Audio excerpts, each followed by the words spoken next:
Hello, and welcome to another not live episode of Hacking with Friends.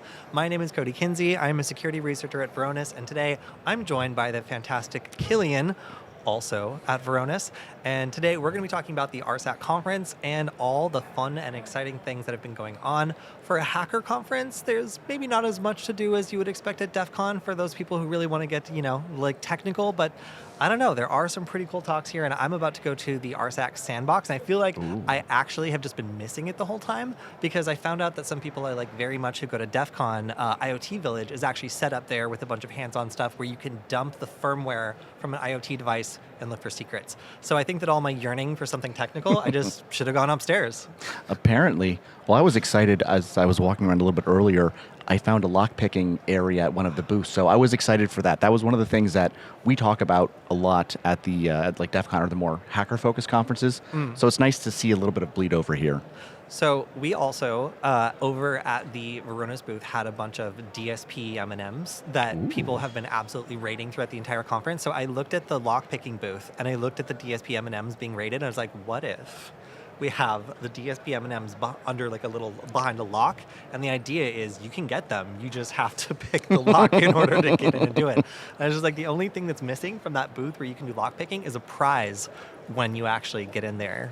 So like, that's what I want to do next year. Get marketing on the phone. Yeah, so I've had to suppress my hacker instincts when I'm here. I'm on my best behavior. I've been press at RSAC for, I think, like 7 years now. So this is all a bunch of people I know and a place that I like very much. But I couldn't help but noticing that I could turn off almost all the TVs at our booth with a flipper. And I had to put the stickers over some of our IR receivers just to make sure that that didn't happen. So if anybody's out there turning off TVs at RSAC with flippers, don't do it. It's possible, but don't do it. And hopefully by the time this is broadcasted, the conference will be far enough through that nobody else gets that idea.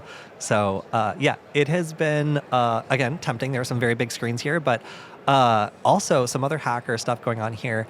I've been talking about LoRa and Meshtastic for a while, and I noticed that a couple booths here are actually running Meshtastic nodes. So if you are looking to meet new friends, you can always just broadcast on the default Meshtastic channel, and there's a distributed network of LoRa nodes here that are passing messages between people at the conference. So I've actually met up at a couple of booths, and I secretly set up a little Varonis LoRa repeater. So there's been a little Varonis branded LoRa chat going on as well that I've been reaching out to some other people who also like this. So it's been cool to see hackers bringing some cool, interesting hacker things. And even I'm over by Fisherman's Wharf, that's where I'm staying, and I set up a little node there. And there's a group of people who all like the same tech that have been sharing ideas, passing messages between each other out there too. So might end up doing a little Meshtastic get together or meetup, and it's been cool to see other hackers at this con doing cool stuff. The nice thing, at least for that, is I know we've been talking about it for a few weeks now, and as you've gone through the build and dev process, so it's nice to see it in person and in action, and apparently there are other people out there, so it's not just fun. me. Yeah, it's super cool. So I love the hacker community. I really like getting together with people that are interested in this kind of new and emerging tech, and this is definitely one of the places for it. So that's been, I think, one of my favorite things. And then also, of course, I have an annual pilgrimage I do to get the spiciest stickers from the government. So this year, the NSA and CISA are locked in sticker combat because they both have some of the most amazing stickers I've seen ever, especially from the government, but that's a pretty low bar, honestly. I'll say it, I love to go to these very European hacking conferences, very kind of leftist hacker conference, and then just dump a bunch of NSA stickers in the sticker exchange, and they're just like, who did that? Who's here from the NSA? So some very rare stickers happening here. And if you haven't checked out already, the NSA booth has these we've seen things with this dog that looks horrified. That's my favorite sticker at this entire conference. So we're not supposed to pick a winner. Everybody's a winner, from the government that might be monitoring me. And also I have to say CISA, I really like their mission. They're really cool. And everybody I've talked to at CISA is fantastic. So I don't want to bias it in any way, but I do really like that NSA sticker. I think it's the cutest one I've seen at the whole conference. So this year's pilgrimage to the NSA booth was a success. I will say though, FBI is lagging. You can always tell if it's a federal booth because it has fake grass. That's the telltale. So I saw the fake grass. I went over and I'm like, hey, you guys, are you looking to get in on this action between CISA and the NSA? They're like, next year. So Really? Ooh, it's hot, heating up. Exactly. Even the FBI is feeling the heat of this government sticker race. And I think that just because they're like, no, we have a plan for next year, typically the FBI has been no fun on the whole sticker game. But if they get some good, government stickers coming out of the FBI as well, we'll have a three-way race next year, which I'm looking forward to. I didn't see their booth. The CISA booth was really big and really nice this year. And the NSA was towards the back of the other hall. But I didn't see the FBI. I mean, they saw me, I'm sure. Oh, I'm sure. Yeah. And then walking through the park, actually, too, if we're getting on government agencies, I think the CIA was having some type of get-together. I thought that was a little bit suspicious. I didn't go. I wish I'd went. Maybe they had some really good stickers. Or maybe you get a job if you can find where the thing is at. I don't know. I didn't investigate. That's the challenge. Are you qualified? Yeah. No, I'm really excited to see government engagement here because typically, you go to DEF CON, you're not going to see like a FBI booth. Like really, there might be a recruiting booth at one of the job things, but like this is really where a lot of top government people go to present. And they have it at Black Hat as well, but I think that this is one of the ones where if you want to see people that are in the federal government or doing federal things, like they're very much out here and very open at this conference. And that's, I think, one of my favorite things about this in particular. I've also been war driving, of course, the conference, looking for weird and unusual wireless signals and doing all that fun researcher stuff. So for an environment where you have people from all over the world bringing their weird wireless devices here for a hacker that does a lot of radio stuff, that is a dream for me. So probably going to have some cool, interesting breakdowns of all the interesting wireless traffic I've been recording as well. All right, but no spoilers, but did you find anything so far that stuck out? Like, what can you share with us? Like anything cool that you found, again, without spoiling the rest of the things that you found? I don't know if it's just the sheer mass of people here, but I have gotten that unknown air tag following you warning 6 times. And honestly, it could just be people going to similar tracks and stuff. It's really kind of hard to say, but yeah, I've gotten that notification many times. So for Bluetooth trackers and other things, there's just so many here that I think people have their luggage or stuff. Like I just noticed from the last couple of years, the number of Bluetooth tracking devices has skyrocketed as people use them for all sorts of stuff. Well, I wonder if there's any correlation. You're hitting up the NSA booth, the CISA booth, the FBI booth. You've got 3 competing trackers now on you broadcasting your signal. They're conflicting. It could be. Yeah, I wouldn't be surprised if the swag that I've been collecting from the federal government all day has perhaps a little a little extra tracker in it. So I also wanted to show off some of my favorite things that I found. Like I said, I am yet to go to the RSAC sandbox. That is upstairs. And it's something that there's talks, there's the vendor booths where I've been spending a lot of time. And then there's also the sandbox where there's a lot of live demos and stuff. And that's the kind of thing you would expect to see at some of the more technical conferences like Black Hat and stuff where a lot of people go for training and that sort of thing specifically. This one, I never really saw it as much for that, but I was surprised to see how much engagement there is by other groups that do trainings at all these other companies, all these other conferences, and then come here and do them too. I guess this is just a really big building. I must have been missing them. So I remember that on our highlight stream, we went through 14 pages of talks. We did. There was, and I don't think we got through all of them. There's a lot of them. No, there definitely are a lot. And one thing I will have to say, though, is a lot of people were dreading how much AI was going to be the most overhyped thing this year. And I have to say, people are being kind of mild on the AI.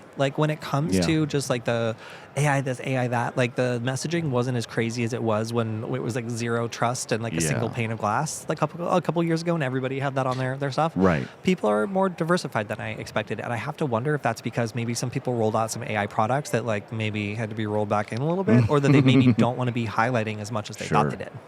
Yeah, I mean, just walking around and talking to people, I mean, AI is a big topic. It's almost every session, but you're right. It's not overwhelming. It's not in your face. We're diverging into a topic that we don't usually cover, but the marketing and branding side of it, it's around, but it's not overt, which I appreciate. I mean, I know that's something that we talk about, and it's a big topic that we're covering this year ourselves, but it doesn't feel overwhelming. It's not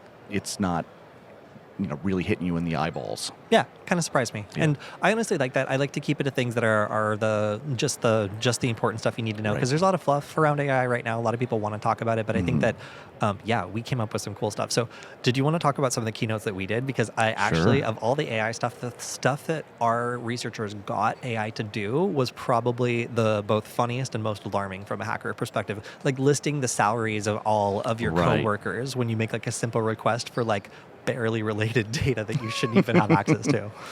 Yeah, we can certainly talk about it because when we're recording this, we've had one of our keynote sessions that happened. I think it was yesterday in the timeline, and the other one is happening like today. We're almost in parallel here with the big keynote In like that we're 10 having. minutes, it's Yeah. actually happening. Yeah.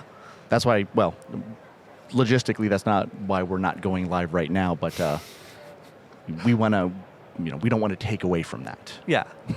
Yeah. So you were saying? Oh yeah. So the one yesterday, so many people came over. I've been primarily working the booth at the conference, and the reception that we got for our AI security and really what we're doing around it is astounding. So many people come up and say, these are exactly the concerns I have. We want to leverage AI. We want to leverage the Microsoft 365 Copilot specifically for business enablement to get our users working more efficiently, make it easier to automate mundane tasks. I don't know. Kody, I think you're probably in slightly less meetings than me, but doing meeting notes and summaries are just mind-numbing. So they want to turn on Copilot to start automating a lot of this because it can do it for you.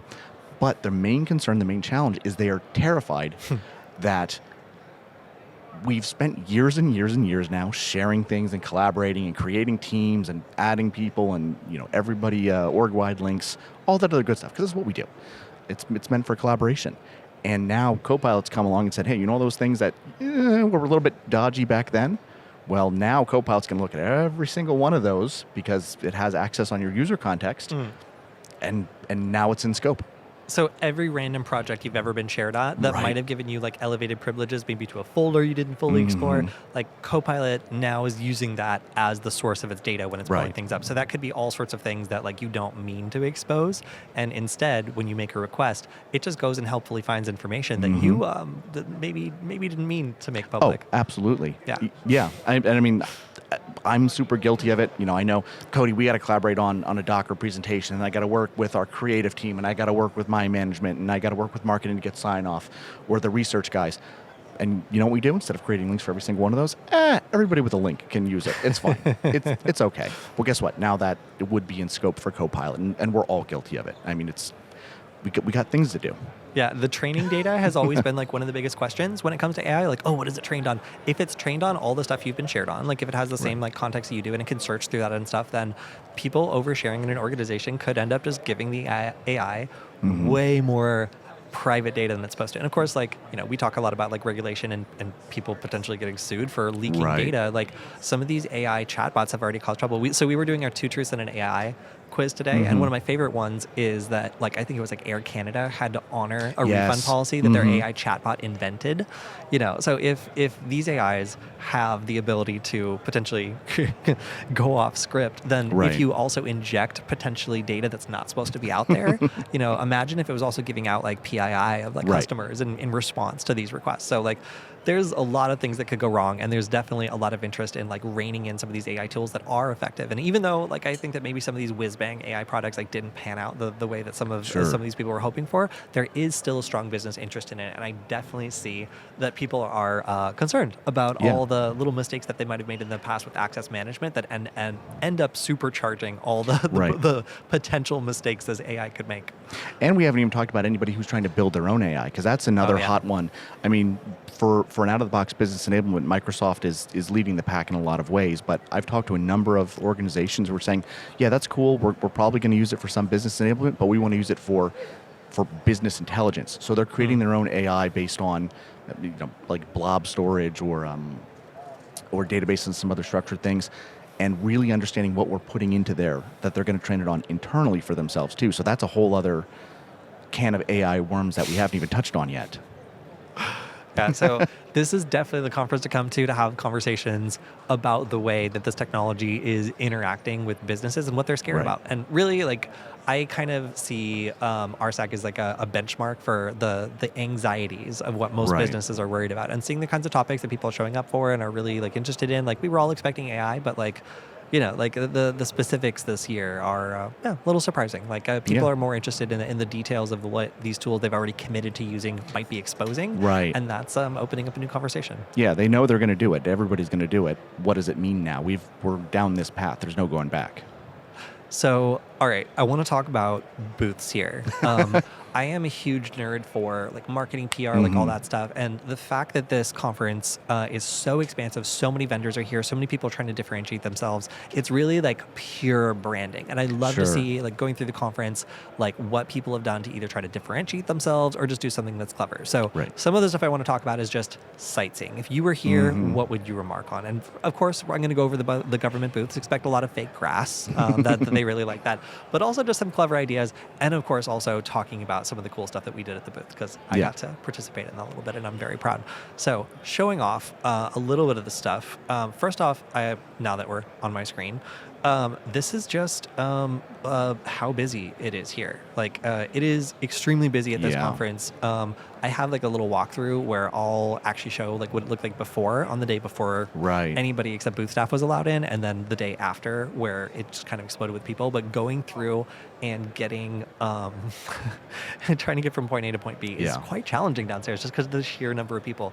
And have been using these Meshtastic nodes to try to reach out to other people in this giant space and see if anybody else happens to be interested in the same talk. So our booth has been hosting, like I said, this little Meshtastic node under VoronusNet. I believe that it's been identified, and people have been chatting with it. I met a couple other people that also were bringing people by their booth just by setting up a cool Meshtastic node. So shout out to everybody who's been using this cool tech at the conference, having like a private chat network. Like I don't know about you guys, but the conference Wi-Fi gets stressed when there's like 45,000 people here, or whatever it is. Like I don't even know how they do it. So the fact that the public infrastructure gets a little bit stressed in some cases, and you can build your own private like chat service, basically, I think that's really cool and fantastic. So next up we have government stuff. So I have this ongoing sticker competition, and this is CISA's booth. You were saying it's really big, like they very welcoming. Yeah, I have to say, and you can see their logo is.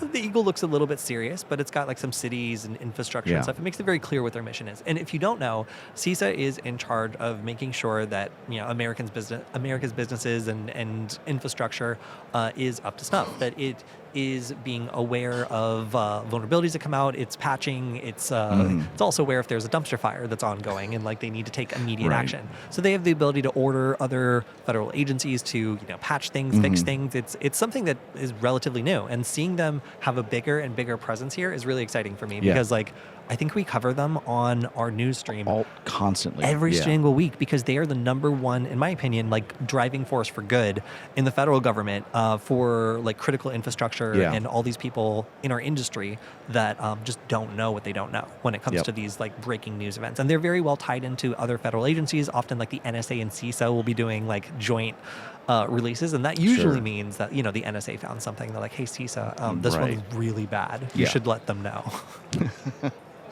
All right, so I also had to film my badge, and I don't know if you guys know this, but the badges at RSAC are basically you just scan the QR code and it just gives you the information for the attendee. And I didn't want to put that on the internet. So this is my custom badge that I made. And funnily enough, like I kept leaving this on, and only a couple people were like, hey, that's not real. So that's my fake badge. Kind of proud of it. Looked real to me, honestly. I thought it was pretty good. Thank you. Yeah. It didn't work for that long. And then it was only going back and forth between the press room, I think. And then we also had a very San Francisco phenomenon, these self-driving cars. I've seen them everywhere. Of which I hear you can still maybe just get a shirt that has a stop sign on it and stand on the sidewalk. And I think that they just stop. I mean, I'm kind of happy that that's the behavior, but also, So it's kind of funny. So just being in San Francisco, seeing like, AI tech, like everything out there, like I just have to remark, like I don't really see these in many other cities, and seeing them here when I'm out, like I can't help but want to mess with them. It's such a novelty, but we've seen a ton of them, and it catches my eye every time. Like, I don't know. So, okay, this is actual footage from the NSA booth. Showing their selection of stickers this year. So we've got Secret Squirrel, which is like cryptography, like kind of getting the crypto people involved. We've got this new sticker, Big Shiro Energy, which I appreciate. That's actually, I got a couple of those for a friend back home. We've got this weird globe, like Let's Talk Cyber, which seems like, to me, there's something almost menacing about that globe. It's just like we own all of the communications of the globe. I don't know. There's some subtext there. I don't understand. Yes. But then Let's talk cyber. Yeah. Very, very authoritative. Something deep there. And I had to get close there to let you know. This one. So this is my all-time favorite. NSA Cyber, we've seen things. I can trade the sticker for basically any sticker in the world, and it is a winner. So if you were at the RSAC, if you're at RSAC, you should definitely try to get this one. This is, I think, the crown jewels of government stickers. It's great. Yeah, really, really good. I'm not a big sticker collector, but I might stop by and get one of these because it's good. It's like having an ace up your sleeve. Anytime you see someone with a cool sticker, you're like, hey man, could I have one of those? Like, I really like this. Like, no, I have a really good one to trade. Trust me. It's a whole thing. Okay, there were a couple other ones. We also had this, are you compliant? And then it's like a squirrel that's also a pirate. I thought that one was cute. But I have to say, look at this presentation by CISA. So they had a whole carousel. Wow. And these changed every day. So I actually have not gone back yet today. Ooh, the Game Boy one's nice. But they have a whole set of stickers that keep going out. So everybody there was super nice. They're very competitive with the NSA. Yeah. I have to say, just in terms of mission, I think they're winning. They just need to match that we've seen things sticker. And then I think that we're good. So I have to say, CISA really stepping it up. My Mesh-tastic nodes have been very successful. And then I just, this whole thing kind of feels like a carnival, and sometimes you turn around the corner and you're just like, I am at a carnival. And this was, I wasn't expecting the puncher. I'm going to duck out of frame and look at this and see what this is. There it is. So you just punch it. That's it. You prove your strength. So sometimes seeing the carnival games make an appearance at RSAC is kind of refreshing because you've just been to a technical conference. You just want to punch something, and you can just go down to the vendor area and not only punch something that win a prize. So I had to say I wasn't expecting that one, but when I saw it, I was like, that's all right. You know what? I'm on board with this now. Punch a ransomware actor. I don't know, maybe marketing idea for free for somebody next year. We'll dress somebody up as Sand Spider or one of those named ones. Oh yeah, the ones. Well, okay. So one of the other ones that I wanted to mention was the source of some of those goofy names. Oh, so yeah. I know that we all clown on Cloudflare every once in a while for not Cloudflare, sorry, CrowdStrike for coming up with those goofy names for threat actors that get quoted by the media in basically every news article. Like every time I have to be like, Weeping Panda 62 has struck again. I'm just like, okay, that's funny, but sure. Well, they went the full bit, and I have to say, I admire the commitment. If you're gonna come up with goofy threat actor names, then create a full artistic rendering of this monster creature that you envision probably like the Russian FSB or something, breaking into a monitor, a bank with all the TVs actually showing live hacker stuff. It's very System Shock. I don't know. That's where my mind goes is System Shock. It's very terrifying, cyber body horror. Yeah, and to me, this is pure DEF CON aesthetic. Yeah. So when I go to the DEF CON hacker conference later this year, this is the kind of art, this is the kind of style you're going to see. Right. So seeing them dedicate cool. Some of their booth to just hacker art, I was like, this is kind of cool. Obviously, there's also a lot of race cars here. There's some trends that I'm just what? If it were me, I'm not sure if I would take up 80% of my booth with just a race car, but the amount of dudes that it draws over to the booth, can't argue with results. Listen, I'm one of those dudes. They had one of the F1 cars in the breezeway between the things, and I'm like, I couldn't stop because I had to go back to the booth, but it called to me, it pulled me in. I might have to stop. So this is my idea for next year, and this is something that we did at a smaller conference. Our friend Davis has a train horn that uses compressed air and a little drill kind of thing to get itself all ready to, and then and nonstop people come up and try to honk the train horn, either with or without permission. So he always discharges it because people will come in and try to squeeze the trigger. But if they're really good, or if we have a really good conversation as a reward or a prize, we'll take them around the side and let them honk the horn. Nice. And that has to be, I think, one of the favorite things that we've done, because it's you don't get to get in the race car. Right. No. They might have a simulator, but you don't actually get in it. For us, you get to honk the horn. So if you want us to bring the air horn to the next conference, because you want to go out back and you want to honk the horn, then please let us know in the chat. That's very that's addressing our inner child. That's very primal urge. I'm about it. I think so too. And the funny thing is, a lot of people come up and they think it's a flamethrower, and then when they find out that it's a train horn, they're not that disappointed. No, I mean, pretty cool. Well, can we combine these two ideas? Can we get the horn to blow the horn and shoot fire out of it at the same time? That's what everybody says. I'm like, if you swapped out the air with propane and then just got a lighter, I feel like you could make it happen. This is we're breaking new ground, inventing things here. And this is why we weren't asked back next year. So this was my first little glimpse of the setup, and you can see the kind of the before of the CISA booth, and like they had so much stuff. Like I was excited to see them put everything up. And then this is, of course, we got there's the fake grass. Yeah, yes. Of course. This is the NSA. So nobody at the NSA talked to me this year. Usually, I go up, I start taking stickers, and I get challenged. This year, they were pretty neutral. They seemed really busy. They recognized you. They're like, we know this guy. Right? Yeah, they're just like, we've got his files. Right. We know what he's going to do the sticker contest for. So I didn't get to talk to anyone there, but CISA was extremely friendly. They gave me a Rubik's Cube and a bunch of other stuff. But I saw that. I already paid for it out of taxpayer money. Sure. So it was already mine to take. There's your tax refund. But yeah, that was most of my favorites. So this is FBI's big spinner booth. Ooh. And I have to say, I love that the government bothered to put a giant spinning, like everybody else is stable and theirs is just rotating constantly on top of the booth. So you kind of can't miss. Kilian, I'm surprised you missed the FBI booth considering it's a giant rotating ring that just says FBI. I don't know. Was it in the South Hall or in the North Hall? It's in the opposite one from us, so I think. Oh, so it's in South. Yeah. Okay, I didn't get all the way through South, so that probably is why. Because it's huge. So I have to. So if you haven't been to RSAC, there's like two giant halls on either end, and then there's like a kind of connector. And if you go through that connector, there are a lot of people. Yeah. It becomes exhausting. So I put my earpods in, I put like a mask on, I just zoom right through, because that's actually the one place where people are also likely to recognize me here because they've seen the YouTube show. And there's some friends I've made in the press room and stuff too that I see over the years as well. But that's like usually if I'm trying to get from point A to point B, that's the place where I get held up or stuck the most. So just trying to get through the valley between the two like giant halls is a little bit much, but I'm looking forward to checking out the RSAC sandbox today. I think that's going to be my goal, and hopefully I'll have more of an update on our Friday stream, which I don't even know where I'm going to be hosting that. Yeah, where are you going to be? I think I might end up staying in San Francisco a little bit later. So there's two hacker spaces here that I've been considering checking out. So one of them is Noisebridge. Noisebridge is very old.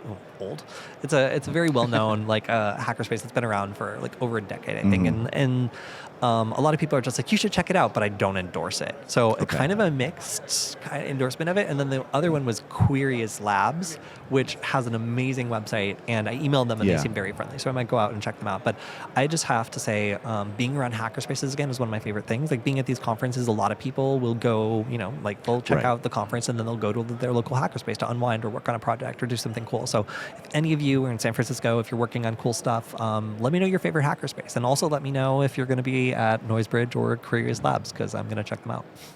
Yeah, hopefully this goes out. That'd be cool if you can meet up with some folks and work on some projects. Yeah. So if you want to meet me at RSAC, two things you could do. One, go to a hackerspace. Well, three things. One, go to a hackerspace. Two, go to the Varonis booth where I'm hanging out most of the time. Or three, buy a Meshtastic node and just be like, hello. Wow, that guy's running fast. This conference is great. So so that's kind of my take for this RSAC conference. Like it's just as busy as it always is. Yeah. My favorite places are still great though. Like I said, if you're staying somewhere, if you can catch a shuttle to Fisherman's Wharf and check out the numerous sea lions that are at a historic high. Yes. First time since the 70s there's been this many. That's also something that shouldn't be missed. But so far this conference has been exciting. And like you said, we've had a lot of AI discussions. We've had some great keynotes. And while I wasn't doing my Wi-Fi hacking game this year, my anxiety is also correspondingly incredibly low. It's funny how those two things seem to be correlated like that. I don't know. It's kind of weird, right? But if you're nostalgic for that, you should check out LinkedIn, because Michael Raymond, who did that game with me, was just reposting a video of me at the Varonis booth teaching that class. So that was fun. I mean, I miss it this year because I remember was it last year you did it or 2 years ago? 2 years ago. Yeah. That was fun. We got a lot of people that came up and were really interested. So next year, maybe we'll tell Kody, comment on the stream that you want him to do it again. Yeah. Please, I'm putting you in a corner now. Oh no, I don't mind it either. It's just like every year our screen gets bigger and bigger, and the bigger the screen, the more I'm worried that something's going to go wrong, and like this whole big screen is just going to be blue. When like all these thousands of people are going through. So like just for not stressing out other people, sometimes it's better.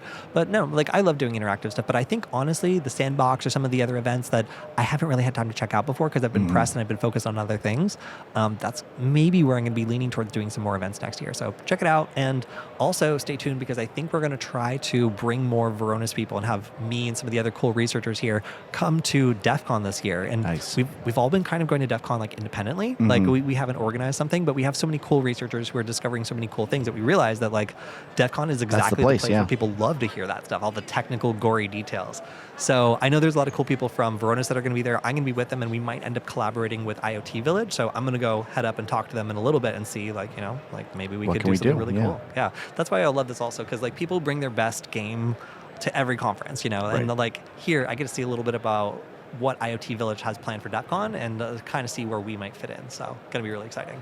Awesome. Exciting stuff. Yeah.